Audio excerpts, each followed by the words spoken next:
플로리다주에서 헬로윈 축제 중 총격 사건이 발생해 2명이 사망하고 18명이 다쳤습니다. 미네소타주에서 4세 남아가 권총으로 장난을 치다 2살인 동생에게 총을 쐈습니다. 이 아기는 병원으로 이송됐으나 끝내 사망했습니다. 뉴욕시가 난민을 도시 밖으로 내보내기 위한 무료 편도 티켓 제공 사무소를 개설했습니다. 한미정신건강협회가 1년간 연령별로 본 한인사회 정신건강 문제를 주제로 2달에 한 번씩 정신건강 전문가들을 위해 세미나를 개최합니다.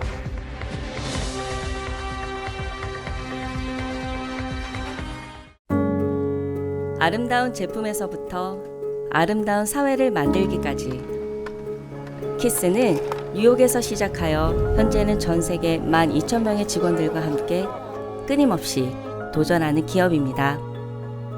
사람을 생각하고 존중하는 기업.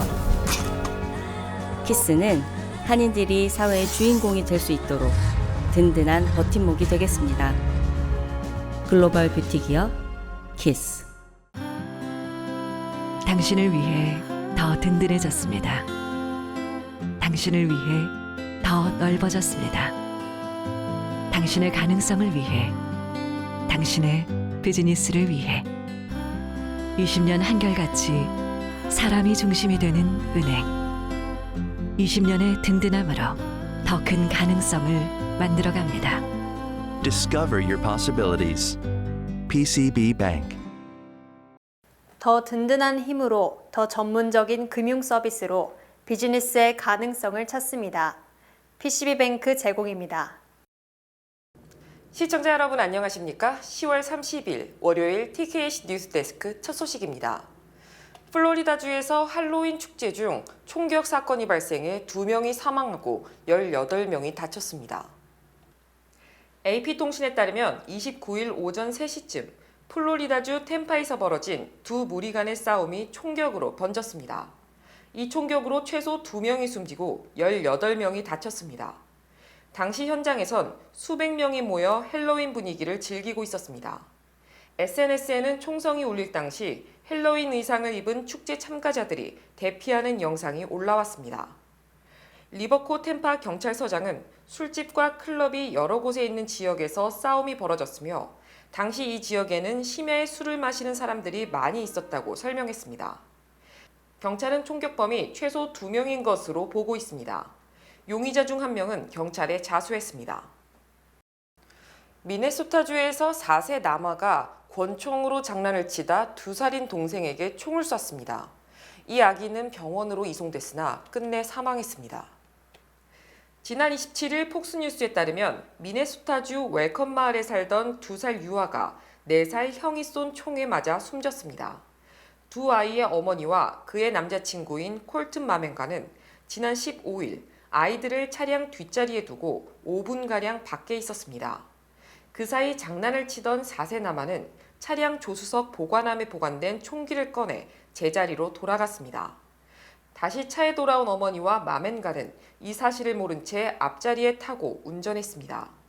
이후 뒷자리에서 권총으로 장난을 치던 남아는 옆에 앉아있던 동생의 머리를 쐈습니다. 총상을 입은 유아는 즉시 병원으로 이송됐으나 이틀 후 사망했습니다. 마멘가는 총기 보관 부주의, 과실치사 등의 혐의로 기소됐습니다. 뉴욕시에는 난민보호소가 포화 상태에 도달함에 따라 난민을 도시 밖으로 내보내기 위한 무료 편도 티켓 제공 사무소를 설립했다고 발표했습니다. 박채연 기자가 보도합니다. 지난주 시청 대변인은 난민보호소 부담과 재정적 압박을 완화하기 위해 맨해튼에 새로운 재발권 센터를 설립했다고 밝혔습니다. 해당 센터에서는 난민들에게 세계 어느 곳으로든지 갈 수 있는 편도 티켓을 무료로 제공합니다. 작년부터 13만 명 이상의 난민이 뉴욕으로 몰려든 가운데 시는 앞서 이미 난민들이 다른 곳으로 떠날 수 있는 무료 항공료를 지원해왔습니다. 재발권 전용 센터를 설립한 시의 이번 조치는 끝없는 난민 유입에 대처하기 위한 공격적인 움직임으로 분석됩니다. 앞서 시는 성인 난민의 보호소 체류 기간을 단축했으며 그에 따라 약 2만 명이 퇴거 통지를 받았습니다. 아담스 시장은 다가오는 겨울 수많은 난민이 거리에 나앉게 될 현실은 가능성이 아니라 확정된 미래라며 다만 그 시점이 언제가 될지는 지금 우리가 하는 노력에 달려 있다고 말했습니다. 앞서 27일 뉴욕주 감사원이 발표한 망명 신청자 지출 보고서에 따르면 뉴욕시는 올해 4월부터 9월까지 난민 지원을 위해 3억 1,600만 달러가 넘는 금액을 지출했으며 향후 2년 동안 120억 달러 이상을 추가 지출할 예정입니다. 한미 정신건강협회가 1년간 연령별로 본 한인사회 정신건강 문제를 주제로 2달에 한 번씩 정신건강 전문가들을 위해 세미나를 개최합니다. 박채연 기자가 보도합니다. 한미 정신건강협회가 코로나19 팬데믹 이후로 활동을 재개한다고 밝혔습니다. 협회는 내달 3일 오후 6시부터 8시까지 한인사회 내 정신건강 전문가들을 초청해 노인 정신건강, 특히 치매를 주요 테마로 세미나를 개최한다고 밝혔습니다. 이날 세미나는 이 분야 권위자인 심리학자 김동수 박사가 치매란 무엇인가, 경증 인지장애 및 우울증과 구분하기를 주제로 강의할 예정입니다. 또 뉴욕시립대 조소연 교수는 치매를 앓는 가족 구성원 간병하기, 도전과 문제점에 대해 세미나를 진행합니다. 아무래도 아직 나라에서는 좀 더 아이들과 이제 그런 아이들한테 리소스들이 많이 몰려 있어요. 아이들하고 청소년들.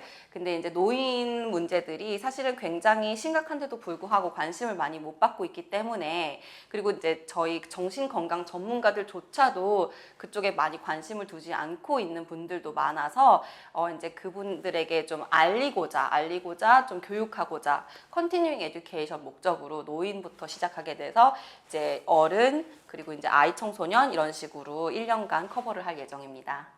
협회는 노인 정신건강을 시작으로 성인 정신건강, 어린이 및 청소년 정신건강, 마약 문제 등을 주제로 앞으로 1년 동안 2달에 한 번씩 5번에 걸쳐 세미나를 개최할 예정입니다.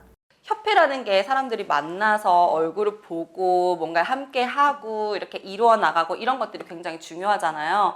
근데 이제 팬데믹을 통해서 사람들이 이렇게 온라인으로만 미팅을 하고 잘 이렇게 휴먼 투 휴먼 커넥션을 많이 잃어버려서 이제 이 세미나를 정신건강 전문가들 위주로 하게 된 계기가 이제 좀 더 협회에 많은 사람들을 모으고 또 그럼으로 인해서 저희가 성장을 하기 위해 발판으로 삼으려고 저희가 이런 세미나를 기획하게 되었습니다. 한미 정신건강협회는 2001년에 설립돼 미주내 유일하게 심리학자, 사회사업가, 정신과 의사, 정신과 전문간호사, 카운슬러, 특수교육교사 및 교수 등의 정신건강 전문가들이 함께 모여 멘토십과 친목을 나누는 단체입니다. 특히 한인 커뮤니티를 위해 지식 환원의 일환으로 무료 세미나를 통해 정신건강을 도모하고 연구진들과 협력해 한인 사회의 정신건강 니즈를 널리 알려 혜택을 받을 수 있게 노력하고 있습니다. 재선에 도전하는 샌드라 황 시의원이 기존 공원 금연 법안을 확대해 공원과 놀이터에 접하는 모든 보도에서 흡연을 금지하는 법안을 제출했습니다. 샌드라 황 의원은 지난주 공원이나 놀이터에 접하는 모든 보도와 벤치에서의 흡연을 금지하는 법안을 제출했습니다. 앞서 2011년 대규모 금연 단속의 일환으로 제정된 법률은 이미 공원과 놀이터 내 흡연을 불법으로 규정하고 있지만 이번 입법은 이를 공원과 놀이터 근처의 보도나 벤치까지로 확대하자는 취지입니다. 법안이 통과될 경우 벌금은 초범의 경우 $50, 향후 1년 이내에 위반할 경우 $200입니다. 황 의원은 공원과 운동장 등에서 사람들이 대마초와 담배를 피우는 것에 대한 많은 불만을 접수한 후 법안 초안을 작성했다고 밝혔습니다. 한편 칼만 예거 시의원은 누구도 공원 안이나 근처에서 담배를 피우면 안 된다는 점에 동의하지만 시가 공원 안이나 근처에서 총격을 가하는 마약 중독자를 포함해 뉴욕주를 괴롭히는 만연한 불법 마약 사용을 우선적으로 단속해야 한다고 말했습니다. 메인주 루이스턴 총기 난사 용의자인 올해 40살 로버트 카드가 숨진 채 발견된 가운데 카드가 남긴 메모에 관심이 쏠리고 있습니다. 마이클 소서청 메인주 공공안전 커미셔너는 28일 기자회견을 통해 루이스턴 총기 난사 용의자인 카드의 시신은 리스본에 위치한 메인 재활용 회사 주차장 내 박스 테일러 내부에서 발견됐다고 밝혔습니다. 시신 발견 당시 카드는 사건 현장에서 입고 있던 옷을 그대로 입고 있었다는 설명입니다. 이와 함께 시신 옆에서는 카드가 자신의 가족에게 쓴 메모와 총기 2정이 발견됐습니다. 소소청 메인주 공공안전 커미셔너는 카드가 사랑하는 사람에게 보낸 메모라고 밝힘과 동시에 카드의 휴대전화 비밀번호, 은행 계좌번호가 메모에 있었다는 사실도 확인했습니다. 현재까지 카드의 정확한 범행 동기는 확인되지 않고 있습니다. 지난 토요일 밤 헬로윈 사탕을 가지러 현관 앞에 찾아온 6세 남자아이에게 총을 겨눈 43세 남성이 체포됐습니다. 28일 롱아일랜드 매네셋에서 헬로윈 전통 트리고월 트리트를 즐기던 6세 남자아이가 총으로 위협받는 사건이 발생했습니다. 토요일 오후 7시 30분경 피해 아동과 그의 누나인 10세 여자아이는 친구의 집이라고 생각한 웬의 집 앞에 헬로윈 사탕 꾸러미를 둔 뒤 초인종을 누르고 떠났습니다. 이후 주소가 잘못됐다는 걸 알아차린 피해 아동이 사탕을 회수하러 가자 돌연 현관문이 열리며 웬이 권총으로 피해 아동의 머리를 겨눴습니다. 43세 마이클 웬은 사건 직후 경찰에 체포됐으며 그는 아동에게 총을 겨눠 그의 생명을 위협한 혐의로 조사 중입니다. 맨해튼 지하철역에서 쥐 한 마리가 글레이즈 도넛을 끌고 가 다른 쥐와 사이좋게 도넛을 나눠 먹는 모습이 SNS를 통해 공개돼 큰 화제가 됐습니다. 지난 25일 칼리 히트너는 쇼폰 플랫폼인 틱톡에 한 영상을 게시했습니다. 맨해튼 지하철역을 배경으로 한 영상 속에서 주인공 쥐는 선로 위에서 글레이즈드 도넛을 발견합니다. 그는 도넛을 열심히 운반하며 어디론가 이동합니다. 잠시 뒤 또 다른 쥐가 선로 아래에서 등장합니다. 그들은 도넛을 사이좋게 나눠 먹습니다. 해당 영상은 조회수 270만을 기록하며 큰 화제가 됐습니다. 사람들은 댓글로 쥐의 기사도 정신에 박수를 보낸다며 이 쥐는 도시의 몇몇 사람들보다 낫다고 말했습니다. 앞서 2015년에는 자신의 몸보다 큰 피자를 물고 가던 피자쥐가 큰 인기를 끌었습니다. 당시 작은 쥐가 열심히 피자를 운반하는 모습에 응원을 보낸 시민들은 도넛쥐가 그의 간식을 친구와 나눠 먹은 것에도 칭찬과 박수를 보냈습니다. 미국인들의 과반을 넘는 51%가 건강보험이 있어도 의료비를 내기 어렵다고 토로하고 있습니다. CBS 뉴스에 따르면 직장에서 의료보험을 커버받고 있는 근로자들의 경우 10명 중에 4명이나 의료비용을 내기 어렵다고 응답했습니다. 저소득층 정부 의료보험인 메디케이드 수혜자들도 10명 중에 4명은 의료비 내기 어려운 상황이라고 밝혔습니다. ACA 오바마 케어를 통해 건강보험을 이용하고 있는 미국민들은 10명 중에 6명이나 의료비 내기에 어려움을 겪고 있다고 밝혔습니다.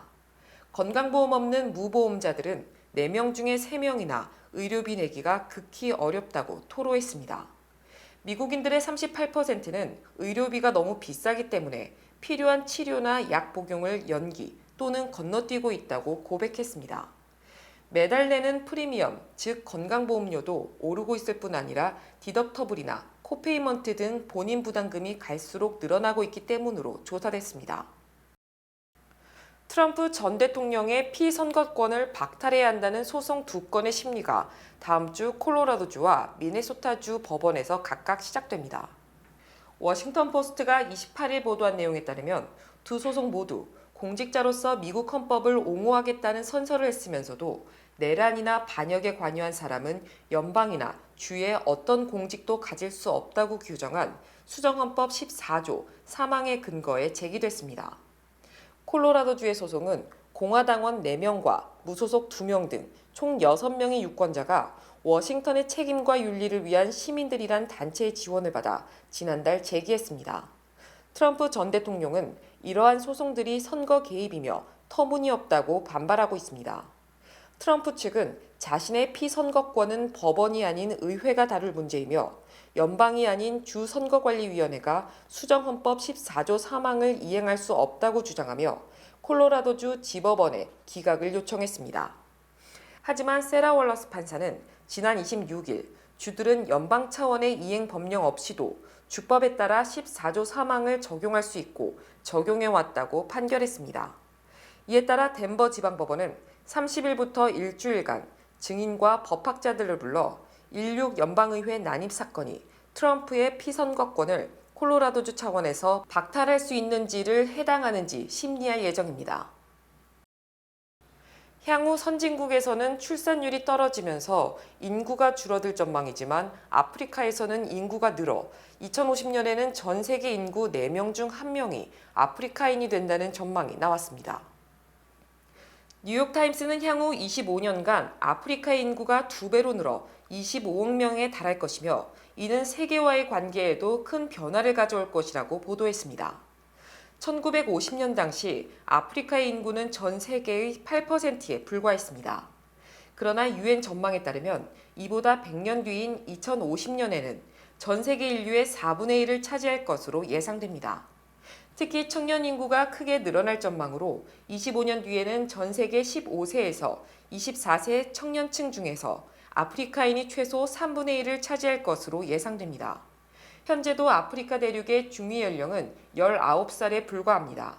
반면 전 세계에서 가장 인구가 많은 인도의 중위 연령은 28살이며 미국과 중국은 각각 38살입니다. 뱅크 오브 호프가 뉴욕, 뉴저지 진출 25주년 기념 개인 체킹 계좌 프로모션을 진행합니다. 개인 체킹 계좌를 개설할 가장 좋은 기회, 지금 가까운 지점을 방문하세요. 본 프로그램은 희망을 설계하는 전문가들의 은행, 뱅크 오브 호프 후원입니다. 주요 단신 전해드립니다. 뉴욕 한인회가 29일 맨해튼 유니온 스퀘어에서 개최한 2023 코리안 페스티벌과 뉴저지 한인회가 28일 뉴저지 뉴오버팩에서 개최한 추석맞이 대잔치가 각각 성황리에 열렸습니다. 마이크 존슨 연방 하원의장이 29일 조 바이든 대통령이 요청한 우크라이나와 이스라엘에 대한 패키지 지원을 담은 예산안에서 이스라엘 지원안만 따로 떼어내어 처리하겠다고 밝혔습니다. 30일 세계 아동 자선단체인 세이브 더 칠드런은 하마스가 통제하는 가자 보건부가 제공한 수치에 따라 가자 지구의 어린이 사망자 수가 3,100명 이상이라고 인용했습니다. 뉴욕시가 헬로윈을 맞아 시민들이 안전하게 헬로윈을 즐기고 로컬 상인들도 혜택을 입을 수 있도록 지난 28일부터 31일까지 5개 보로 전역에서 100개 도로의 차량 통행을 막는다고 밝혔습니다. 월스트리트저널은 28일 전미 소매협회를 인용해 올해 헬로윈 캔디 구매비가 총 36억 달러에 또한 캔디, 의상 등 헬로윈에 사용되는 각종 상품 구매액은 올해 역대 최고 수준인 122억 달러로 전망됐습니다. 이 같은 비용 증가는 캔디 등 관련 상품의 가격 급증이 원인으로 분석됐습니다. 2022년 전국교사연맹이 계약직 교직원 1,043명을 대상으로 실시한 설문조사 결과 응답자의 25% 이상이 연간 26,500달러 미만의 수입을 얻은 것으로 파악됐습니다. 마이크 펜스 전 부통령이 저조한 지지율과 선거자금 부족으로 공화당 대선 후보 경선에서 중도 하차를 선언했습니다. 한국행정안전부 국가기록원은 한미동맹 70주년을 기념해 6.25 전쟁을 소재로 한 영상 콘텐츠 언박싱 아카이브를 통해 6.25 전쟁의 실제 기록을 영상으로 구성해 제공합니다. 총 3편의 동영상이 제공될 예정이며 30일을 시작으로 매주 월요일 온라인을 통해 순차 공개됩니다.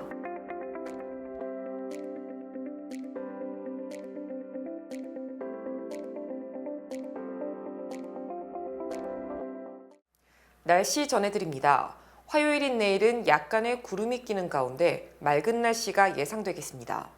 낮 최고 기온은 52도, 최저 기온은 43도입니다. 해 뜨는 시간은 7시 24분, 해지는 시간은 5시 53분입니다. 이상으로 주간 날씨와 세계 날씨 전해드립니다.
11월 12일부터 제22대 국회의원 선거에 투표하기 위한 재외선거 유권자 등록이 시작됩니다. 국외부재자는 11월 12일부터 내년 2월 10일까지 신고가 가능하며 재외선거인 등록 신청은 내년 2월 10일까지 가능합니다. 재외유권자 등록은 공관 방문, 우편, 이메일로 할 수 있으며 중앙선거관리위원회 인터넷 신고 및 신청 홈페이지를 통해서도 간편하게 신청이 가능합니다. 기간 안에 재외유권자 등록을 마쳐 다가오는 선거에 소중한 한 표를 행사해주세요. 이상으로 10월 30일 월요일 TKC 뉴스데스크 여기서 마치겠습니다. 시청해주신 여러분 고맙습니다.